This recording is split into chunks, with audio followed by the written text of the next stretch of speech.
ট্রেনে ঢাকা ফেরা মানুষের চাপ বাড়লেও বাসে কোনো চাপ নেই। ঈদ শেষে তাই স্বস্তি নিয়েই কর্মস্থলে ফিরছে কর্মজীবী ও শ্রমজীবী মানুষ।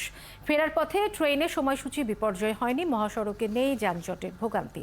তবে শুক্র ও শনিবার ঢাকামুখী মানুষের চাপ বাড়লে মহাসড়কে ভোগান্তির শঙ্কা করছেন পরিবহন কর্মীরা। ফাল্গুনী রশিদকে সাথে নিয়ে মনির মিল্লাতের প্রতিবেদন। ঈদ শেষে সোমবার থেকে সরকারি বেসরকারি অফিস খুলেছে। তবে ঈদ ও নববর্ষের ছুটির সাথে বাড়তি ছুটি যুক্ত করে অনেকেই ঢাকায় ফিরছেন নিজেদের সুবিধামতো সময়ে। শেকড় থেকে শিখরে। আগামী সপ্তাহ থেকেও শিক্ষা প্রতিষ্ঠান খুলছে ছুটি শেষে, তাই শিক্ষার্থীরাও এখন ঢাকামুখী।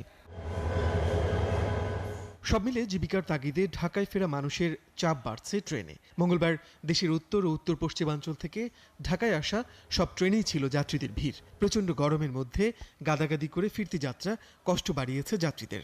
জার্নি খুবই বাজে ছিল।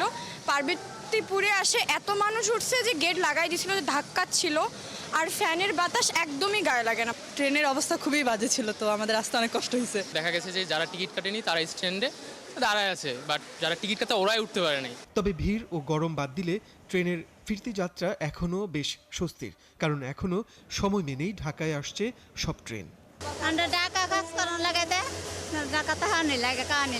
সীমিত সময়ের জন্য আবার কাজে জয়েন করতে হইব, কিছু করার নাই, এভাবেই জীবন চলতে হইব।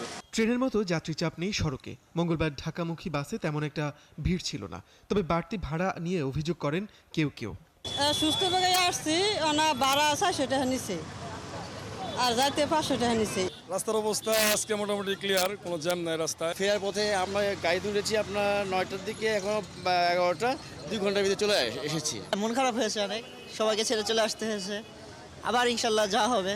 ছুটির আবহ শেষে আগামী সপ্তাহ থেকেই রাজধানীতে স্বাভাবিক কর্মচাঞ্চল্য শুরু হয়ে যাবে।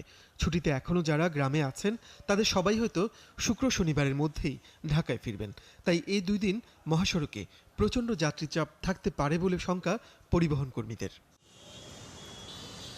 মনির মিল্লাত, 71, ঢাকা।